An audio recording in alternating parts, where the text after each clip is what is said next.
Hello and welcome to Daily News Simplified, an answer to what, why and how of newspaper reading. Today we will discuss the articles displayed on the screen from the Delhi edition of the Hindu newspaper dated 25th April 2019. So let us start our discussion. Now this article on page number 13 reads that the RBI has divested its entire stake in NABARD and the National Housing Bank or the NHB. And the RBI has divested its stake in the favor of government. So now the government of India has 100% stake in both the NABARD as well as the National Housing Bank. So this will form a part of the preliminary examination syllabus under the topic economic development. So in this article, let us look at the highlights of this decision and some key or basic points related to the NABARD and the National Housing Bank. So this news article and the decision of RBI is important because now the RBI has divested its entire stake in the National Housing Bank and the National Bank for Agriculture and Rural Development to the government. So now this means that the RBI does not have any stake in the NABARD or the National Housing Bank. And you should note that previously the RBI had 100% shareholding in National Housing Bank. Further, in NABARD, RBI had the majority stake which was more than 90% in the NABARD. And in the current decision, the RBI has done away with its stake in both the National Housing Bank as well as the NABARD. So now this means that both the National Housing Bank as well as the National Bank for Agriculture and Rural Development are now completely owned by the Government of India. And another important fact is that this decision was based on the recommendations of the Narasimhan Committee 2 or the second Narasimhan Committee. So these are few important points should be kept in mind and can be asked in your preliminary examination. And in exam you can find statements like RBI has 100% stake in the National Housing Bank. So this statement will be incorrect after this decision of RBI where it has divested its entire stake from the NHB into the hands of government. So now the Government of India has 100% stake in both the NHB as well as the NABARD. Now regarding the National Housing Bank, you should note that to improve the housing finance conditions in India, the National Housing Policy was announced in the year 1988. And it was under the National Housing Policy 1998 that the formation of National Housing Bank was envisaged. And accordingly, the National Housing Bank was created by the National Housing Bank Act 1987. Now initially when the National Housing Bank was created, the Reserve Bank of India had contributed the entire paid up capital, which means that RBI had 100% stake in the National Housing Bank when it was formed. However, as we have learned in the present decision, the RBI has now divested its stake and it has now been given to the Government of India. So now the Government of India has 100% stake in the National Housing Bank. Further, the National Housing Bank Act 1987 provides that the General Superintendent's direction and management of affairs and the business of National Housing Bank will be vested in the board of directors. So this is not very important. However, the initiatives or the functions of National Housing Bank are important. So in this regard, you should note that the National Housing Bank had launched the NHB Residex in the year 2006 and 7. And the uniqueness of this NHB Residex was that it was the first official residential housing price index in India. And that is why it is important. So you should note that the NHB Residex, which is an index for residential housing price fluctuations in India, was launched by National Housing Bank in the year 2006 and 7. Another important function of the National Housing Bank is that it regulates the housing finance companies. And these housing finance companies are a category of the non-banking financial companies. So particularly the NBFCs which are related to housing finance are regulated by the National Housing Bank. And this can be an important fact for us from the preliminary examination point of view. So the key takeaways from our discussion are that initially the RBI had 100% stake in the National Housing Bank. However, now the Government of India has 100% stake and the RBI has no stake in National Housing Bank anymore. Secondly, the important Residex Index or the NHB Residex Index was launched by the National Housing Bank, and this housing bank was created by the National Housing Bank Act of 1987, which means that it is a statutory body.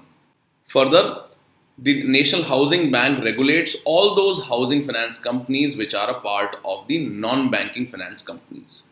So these are important and can be asked in your exam. Now after this, let us take up what are the important aspects or facts related to the NABARD?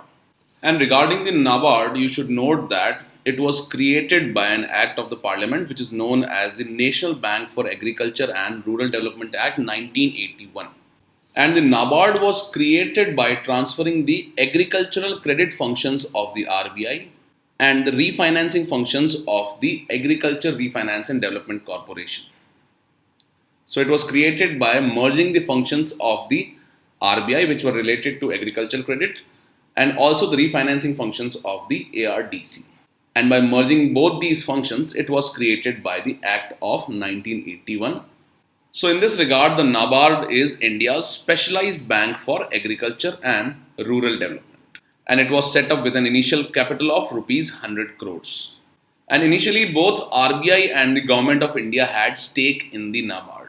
So this can be an important fact that initially both the RBI as well as the Government of India had stake in the NABARD. However, after the transfer of stake by the RBI, now NABARD is fully owned by the Government of India. So presently, it is fully owned by the Government of India only. Now, as we know that the scheduled commercial banks are required to provide a minimum of 40% to the priority sector. So these scheduled commercial banks have priority sector lending targets, and these are around minimum of 40% of their total loans. Now, what do the scheduled commercial banks do in case of shortfall of meeting the target of a minimum of 40% to the priority sector? So in such a case, the deficit money can be transferred to Rural Infrastructure Development Fund or RIDF, and this RIDF is managed by NABARD. So the Rural Infrastructure Development Fund is managed by NABARD, and the scheduled commercial banks, if they fail to meet the target of priority sector lending, they transfer the deficit money to the RIDF. And the important functions of NABARD include providing refinance support to building the rural infrastructure. And as we know that its main focus are agriculture and rural development, so that is why it aims at providing refinance support to rural infrastructure. Secondly, it prepares district level credit plans, and it helps the banking industry in achieving the targets of priority sector lending, and especially related to rural development or agricultural or rural loans. Thirdly, it supervises the cooperative banks and the regional rural banks. So in this regard, you should note that the cooperative banks are regulated by both the RBI and the NABARD. Further, they also train handicraft artisans and also provides marketing platform for selling the handicraft articles. And one famous program which is known as the Self-Help Group's Bank Linkage Project was launched by the NABARD in the year 1992. So these are few important functions of the NABARD, and all these facts that we have learned can be important for us from the preliminary examination point of view. And at the end of today's discussion, you can find a question related to some of these aspects that we have discussed here. With this, let's move to the next article. Now, this article on page number 13 is related to London Interbank Offered Rate or the LIBOR. And the LIBOR scandal happened in 2011 and which had raised concerns on the future of LIBOR. So in this regard, some of the countries have agreed to adopt alternatives to this LIBOR mechanism. And a transition from this key benchmark to new reference rate would require significant efforts by the bank. And in this regard, the banks may be required to spend around $100 million per year for next 2 years to adopt to these alternatives as compared to the LIBOR. So this will form a part of the preliminary examination syllabus under the topic economic development. So now, as this LIBOR scandal happened in the year 2011, it is important for us to understand what is meant by this term LIBOR and how the LIBOR is calculated. Further, what are the other equivalents of this LIBOR and the importance of LIBOR, and we will also try to understand the scandal which happened in the year 2011. So regarding LIBOR, you should note that it is a benchmark interest rate at which the banks lend money to each other for short term. So simply it is a benchmark interest rate, and this interest rate or the benchmark interest rate is used by the banks for short term money lending. Further, who calculates LIBOR? So this rate is calculated and published every day by the Intercontinental Exchange. And this benchmark interest rate is based on 5 currencies which include the dollar, euro, British pound, the Japanese yen and the Swiss franc. And for these 5 currencies, 7 different maturities have been defined. And these include overnight maturity period, 1 week maturity, 1, 2, 3, 6 and 12-month maturity. So in this case, it cannot be more than 12 months. Now for each currency, these 7 maturities are defined, and that is why it leads to 35 different LIBOR rates, and these are calculated and reported each business day. So on every date, 35 different LIBOR rates are calculated and reported, and they are 35 in number because there are 5 currencies, and for each currency, 7 different maturity rates are defined. So now let's understand how this LIBOR rate is calculated. Now, since this LIBOR is a benchmark interest rate for lending between two international banks for short term, so now at the start of every day, the Intercontinental Exchange asks major global banks how much they would charge other banks for short term loans. So simply the global banks give their suggestions regarding the interest rate that they would charge for short term loans. And amongst these suggestions which are provided by the banks, the ICE or the Intercontinental Exchange takes out the highest and the lowest figures. And for the remaining rates which have been provided by the banks, it calculates the average. And that is the LIBOR rate for that currency and the maturity period. So for example, there are 5 global banks and they are providing the suggestion for the interest rate that they would charge for other banks. And they will be charging this interest rate for US dollar. So for example, if the first bank provides an interest rate of 10%, the second provides for 8%, third provides for 7%, fifth for 6%, and similarly 5%, etc. Now what happens is that the Intercontinental Exchange discards the first, which is the highest rate, and the lowest rate. And it calculates the LIBOR interest rate by averaging the remaining interest rate suggestions which have been provided by the banks. So this Intercontinental Exchange discards the highest as well as the lowest interest rates suggested by the global banks. And for remaining, it takes out the average, and that is the benchmark interest rate which has been calculated by the ICX. Now similar to LIBOR, there are different benchmark interest rates. For example, in Europe, it is known as the Europe Interbank Offered Rate or the Euribor. For Japan or Tokyo, it is the TIBOR, and for India, it is the MIBOR or the Mumbai Interbank Offered Rate. And in India, the MIBOR is calculated every day by the National Stock Exchange of India or the NSEIL. Now after understanding what is LIBOR benchmark interest rate and how it is calculated, let us understand what is the importance of the LIBOR and what was the scandal that happened in the year 2011. Now what is the importance of this LIBOR benchmark interest rate? Now this LIBOR benchmark rate is used by global banks as a base rate for setting interest rates on consumers and corporate loans. Further, it is also used as a base interest rate for floating rate government and corporate bonds. So for example, the LIBOR interest rate comes out to be 6%. The banks use this interest rate as a base rate and they can set it as 6 plus minus 2% as the rate at which they will lend to their customers or corporate loans. And in case of India, the interest rates on the foreign currency non-resident deposits have been linked to LIBOR by the RBI. Now how this LIBOR scandal happened? Now as we have learned earlier that the banks are required to submit the actual interest rates that they are paying or they would expect to pay. However, in 2012, it was found that the banks were falsely inflating or deflating their rates in order to manipulate the market and to earn more profits. So as we have learned earlier, the banks submit their interest rate suggestions to the ICX, and based on that, the LIBOR calculation is done. However, the banks were manipulating these suggestions and they were not providing the actual interest rates. And by this manipulation, they were trying to earn more profits. And this led to a major financial scam which was known as the LIBOR scandal in 2011. And it is due to this scandal that major banks are now switching away from the LIBOR to other benchmark rates. So regarding the London Interbank Offered Rate, we have learned that it is a benchmark interest rate at which the banks lend their money for short term. Further, it is based on 5 currencies, and for these 5 currencies, 7 maturity periods have been defined, and that is why there are around 35 different LIBOR rates calculated and reported each business day. and these are reported by the Intercontinental Exchange or the ICX. Further, the banks provide suggestions to the ICX, and based on that, it deletes the highest and the lowest figures, and then it calculates the average for the remaining numbers. And that is how the ICX arrives at the LIBOR rate. Now, what happened in 2011 is that the banks were not providing the actual suggestions, and they were inflating or deflating their suggestions to earn more profit. And that is why the banks are now moving away from the LIBOR to other benchmark interest rates. And the other equivalents of LIBOR are the Euribor, Tibor, MIBOR, etc. And as far as India is concerned, the foreign currency non-resident deposits are linked to the LIBOR rate by the RBI. So these are few important facts related to LIBOR. And with this, let's move to the next article.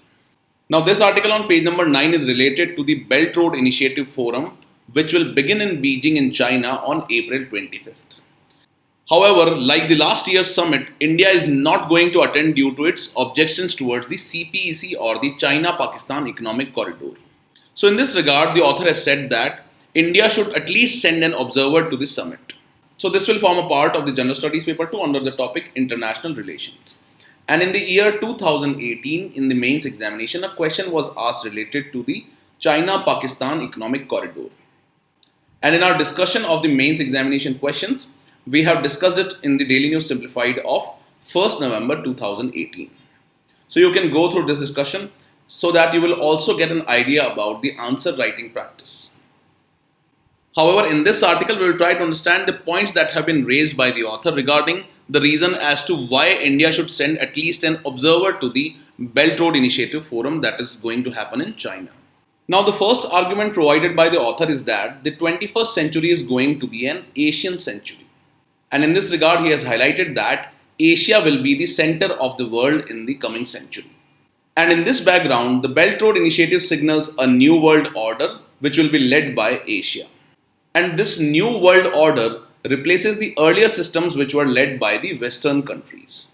And in this regard, the author has argued that both the Belt Road Initiative and India need to embrace each other for it to be a successful Asian initiative.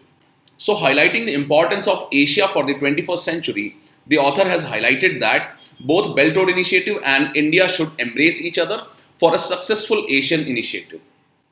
Now, although India is not a part of the Belt Road Initiative, which is led by China, it is working with Japan on a similar corridor known as Asia-Africa Growth Corridor. So, even India realizes that the next century will be an Asian century, and in this line, it has started taking initiatives. However, India is not cooperating with one of the biggest initiatives of the 21st century, that is the Belt Road Initiative. Secondly, India has opposed the Belt Road Initiative of China because of its debt trap policies. Now, what is meant by these debt trap policies? So, in this regard, China invests in other countries according to its BRI initiative, and if that country is unable to repay the debt, it takes over the investments in those countries. For example, in Hambantota port in Sri Lanka was not able to repay the debt which was provided by China, and that is why it had to hand over the entire port to the Chinese company. And this is being seen as a debt trap by India. However, the author argues that the 2/3 of the countries which are being funded by the Belt Road Initiative do not possess economic capabilities of large economic investments, and that is why the Belt Road provides them opportunity for economic growth. Now, as the countries in which the China is investing also need the Chinese investments, the author has highlighted that the debt trap of the Belt Road Initiative is exaggerated. Further, he has highlighted that only 10% of the projects are at risk of default of debt. And that is mainly due to corruption and weak government and not due to the Chinese policies. And finally, the author says that the BRI still remains popular with various developing countries.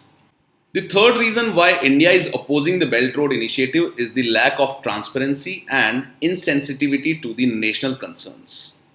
In this regard, it has been highlighted that China has evolved standards through the linkages with the United Nations Sustainable Development Goals and is also coordinating with other global institutions. Further, the author highlights that the Belt Road Initiative has the right to have the rules for the recipient countries for Chinese investments.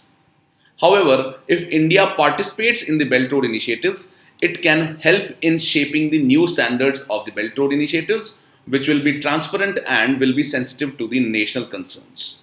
Further, India has mainly opposed the Belt Road Initiative due to the China-Pakistan Economic Corridor due to the issues of sovereignty.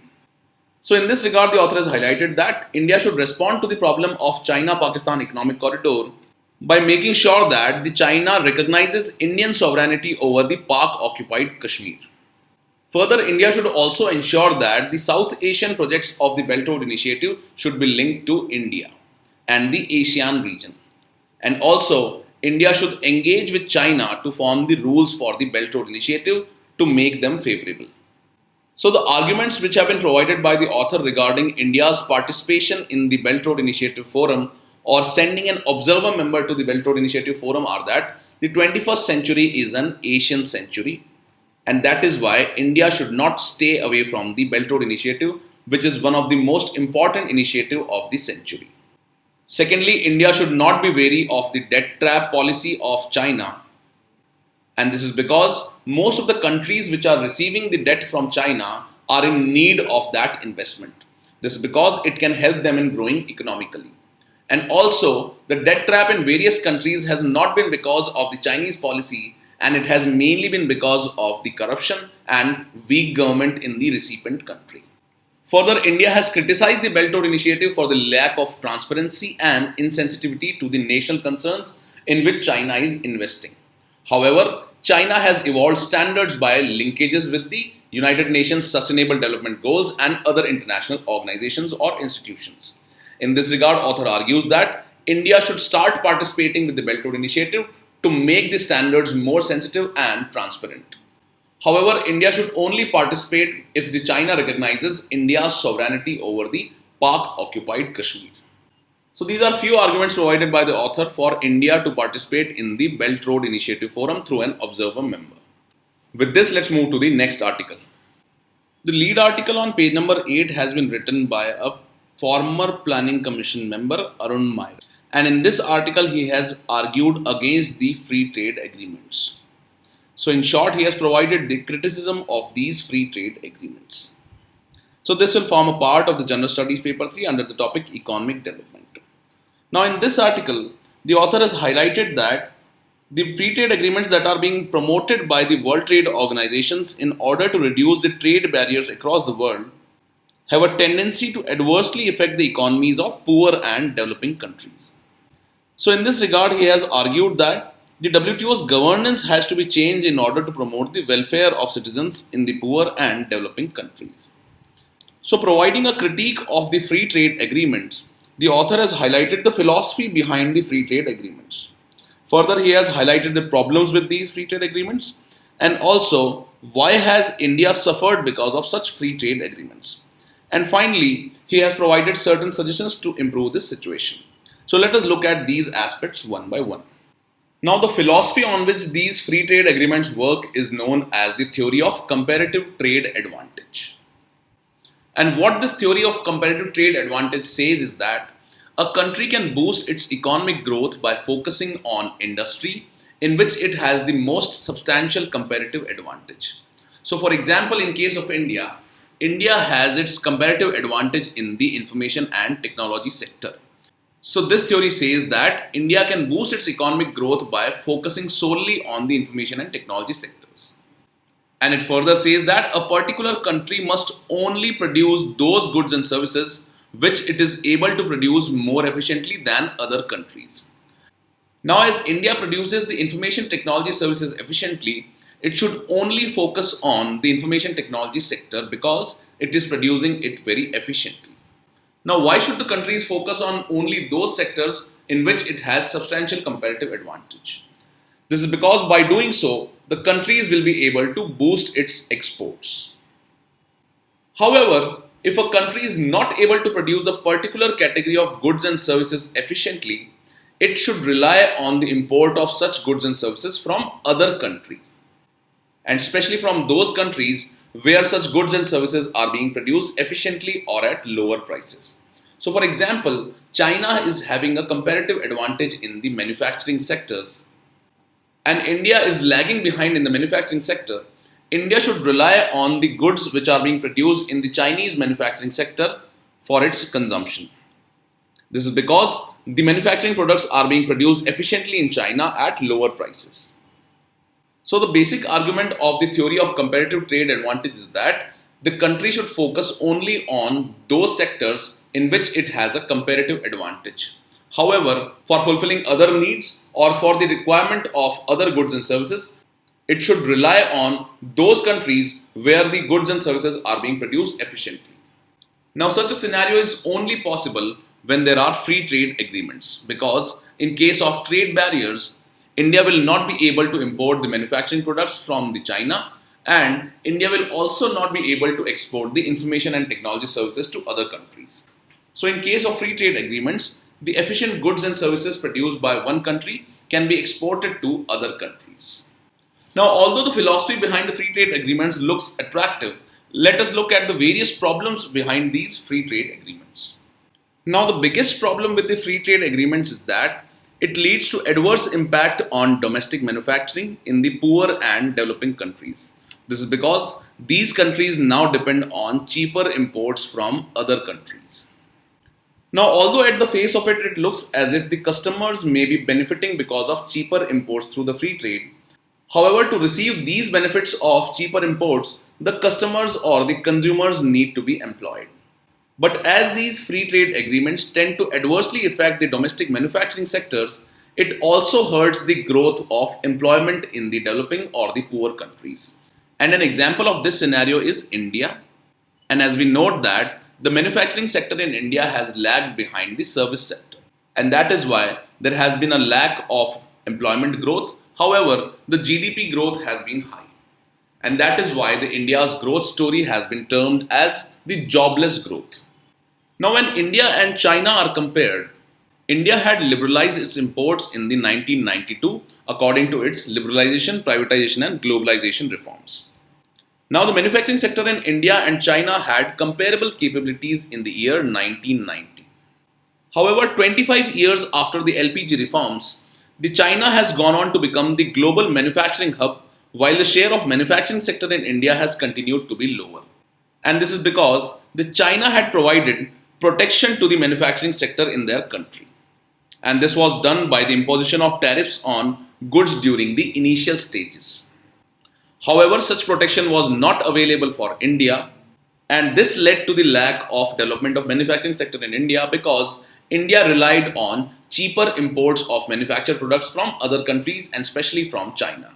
And as we all know that India has a huge trade deficit with China. And since the manufacturing sector could not grow, the employment rate in India has also been adversely affected. Now, although India has excelled in the service sector and which has led to high GDP growth, it does not provide much employment opportunities. However, the manufacturing sector, which is a labor-intensive sector, has lagged behind, and this has led to lower growth in the employment scenario in India. So one of the adverse impact of the free trade agreements is that it adversely impacts the employment growth in developing and poor countries. And a perfect or classic case of this scenario is India. So in this background, the author has provided certain suggestions to come out of this scenario.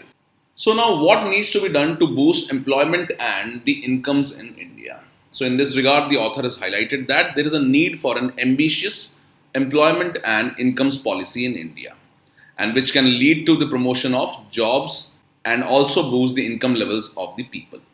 Further, such employment and income policies should guide industrial policy in India in order to ensure that the investments are directed towards those sectors that have higher capability to provide more number of jobs. So the industrial policy of India should be directed in such a manner that it focuses on those industries which have the potential of providing the highest number of jobs. And the scope of industries must be broadened to include all those sectors that can build on India's competitive or comparative advantages. So for example, one such industry is the tourism and hospitality industry. And India can take advantage of its remarkable diversity of cultures, natural beauty, and it also has the potential to support millions of small entrepreneurs in all parts of the country. So such a sector like the tourism sector provides India an competitive advantage, and also it is a labor intensive industry and can provide millions of jobs in various secluded or backward areas of the country. Also, India needs to learn from its own history. And an example can be cited of the India's automobile sector. And this sector has grown considerably in the previous year because of government's focus on trade barriers and indigenization of production and technology. So this in short means that the Indian government's policy has incubated the India's automobile sector and has protected it from adverse impact of the global trade barriers, etc. So similarly, India should take support of the policies which were used to boost the growth in India's automobile sector, to boost the sectors, for example, the electronics sector. So simply the focus of India's industrial policy should be on employment generation. Secondly, India should focus on those industries where it has competitive advantage, and also it should learn from sectors where it has already excelled. And one such example is India's automobile sector. So these are various points which have been highlighted regarding the criticism of the free trade agreements, and also suggestions have been provided to counter the jobless growth scenario in India. And with this, let's move to the next article. Now this article on page number 18 talks about a new way of tackling the antibiotic resistant bacterial strains. And the scientists have learned this new technique of tackling the antibiotic resistant bacterial strains from an animal which is known as the echidna. So this can be a part of the preliminary examination syllabus under the topic General Science. And in this article, the scientists at the Council of Scientific and Industrial Research Center for Cellular and Molecular Microbiology, or CSIR-CMMB, have isolated an antimicrobial protein found in the milk of an egg-laying mammal known as echidnas. So let us learn some facts related to echidnas. So what is important to note is that these echidnas are rare species of egg-laying mammals. So you should note that normally the mammals do not lay eggs. However, this echidna has a special characteristic, and it is that it is an egg-laying mammal. Further, it is found only in Australia and New Guinea, and its IUCN status is least concern. However, its milk is composed of proteins which have antimicrobial properties. And that is why the scientists have found that the composition of the milk of the echidnas can be used for tackling the antibiotic resistant bacterial strains. So only this information is important for us from the exam point of view. After this, let us take up some practice questions from today's discussion. So now let us take up these practice questions, and the answer for these questions will be displayed after 5 seconds. The first question reads, consider the following statement. The first statement reads, RBI and the Government of India have equal share in the NABARD, which is an incorrect statement because only the Government of India has the share in NABARD. However, the RBI has divested its stake in favor of the Government of India. The second statement reads, NABARD was created by an executive order, which is also incorrect because it was created by an act of the Parliament. So the correct answer here is D, that is neither the statement 1 nor the statement 2 are correct. Second question reads, consider the following statements, and the first statement reads, National Housing Bank has a statutory status, which is correct because it was also created by an act of the Parliament. The second statement reads, the National Housing Bank has launched India's first official residential housing price index, which is also correct and is known as the NHB Residex. So the correct answer is C, that is both the statements 1 and 2 are correct. Further, you should go through these two questions, and the answer for these will also be displayed after 5 seconds. So the first question reads, which of the following statements are correct about LIBOR? The first statement reads that LIBOR is a benchmark interest rate at which banks lend money to each other for long term, which is wrong because this rate is used only as a benchmark interest rate for short term lending by the banks. Secondly, it is published by Intercontinental Exchange in London, which is correct. So the correct answer is B, that is 2 only. The fourth question reads, which of the following are true about echidnas? The first is, it is a rare egg-laying mammal, which is correct. And the second is that its milk contains proteins which have antibacterial properties, which is also correct. Hence the correct answer is C, that is both the 1 and 2 are correct. With this, we have come to the end of today's discussion. Now let's move on to the question for the day.